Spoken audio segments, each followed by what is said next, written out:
When I was getting out of seminary, it's been a while now,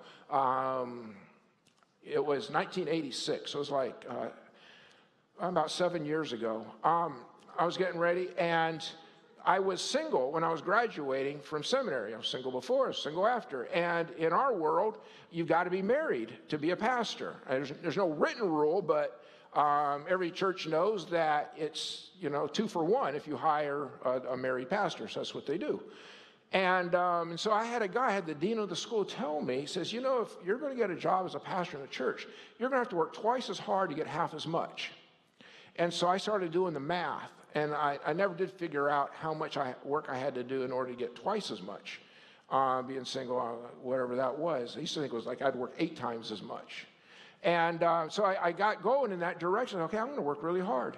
And so I did. When all my buddies there, they were, coasting and doing their things. And man, I'm out there networking. I'm out there planning. And I'm making sure I'm doing the right classes, getting the right.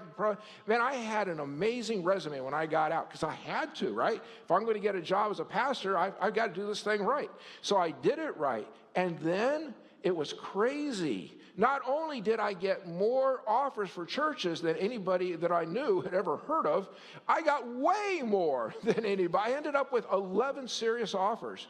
Greg, come be our pastor. And so you know what I did? I prioritized them. I listed them. And you know who was number 1? A really great church in Venice Beach. Oh, wouldn't that be something, huh? Man, can you imagine how buff I would be today if I'd been there, pastor church there in Venice Beach? That's not bad, huh?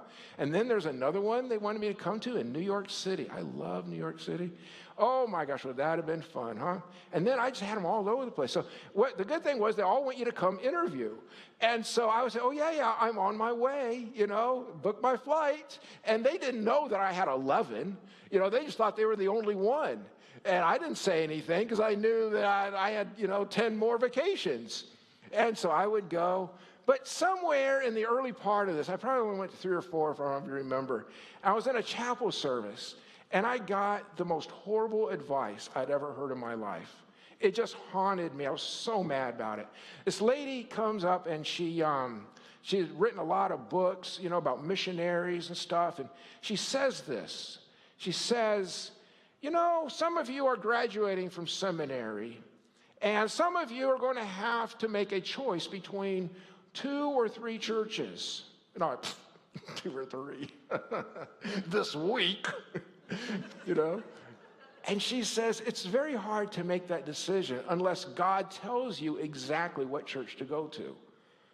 Oh, well, no, he hadn't done that, right? I haven't been to all of them, right? How do I know how much suntan protection I need, suntan lotion?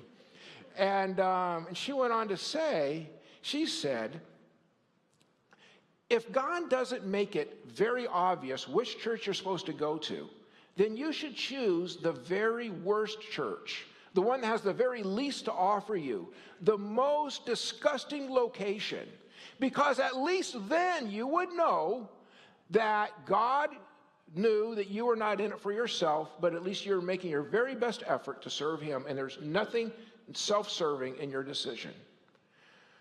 Oh, no. Because there was such a church on my list, and I wasn't going to go to it because it was ridiculous. It was in a place that nobody with a brain would ever go. Maine.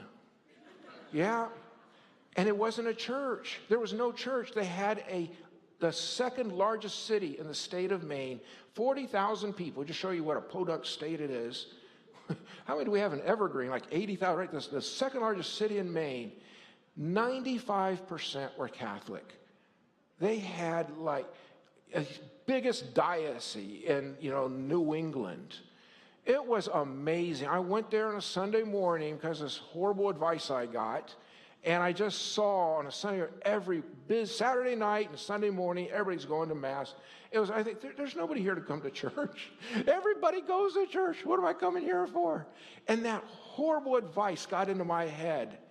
And I couldn't choose anywhere else because nowhere was worse. And I knew that was it. And so everybody said, Greg, you're an idiot. But you know, I was with them. I'm an idiot. Yes. It's the dumbest decision I've ever made. I don't know why I'm doing it. I hate that lady, you know. And okay, here we go. And off I went. And there I was. And the only thing I had to fall back on in that little podunk city, in that horrible place, in the terrible winters, was at least it wasn't selfish. At least it wasn't self-serving. At least I'm going to start my career being a pastor. At least I'm starting it right. I'm doing it as best I know. I have no selfishness. And off I went. But you know what? That's not bad either. That's not a bad way to start. I would never give that advice to anybody, and I would never recommend it to anybody. But I'm going to tell you, for me, and who I am, and how prone I am to want to please people, and how prone I am to want to accomplish something that other people would say, woo, look at that. As prone as I am, that was really right for me. Really right for me.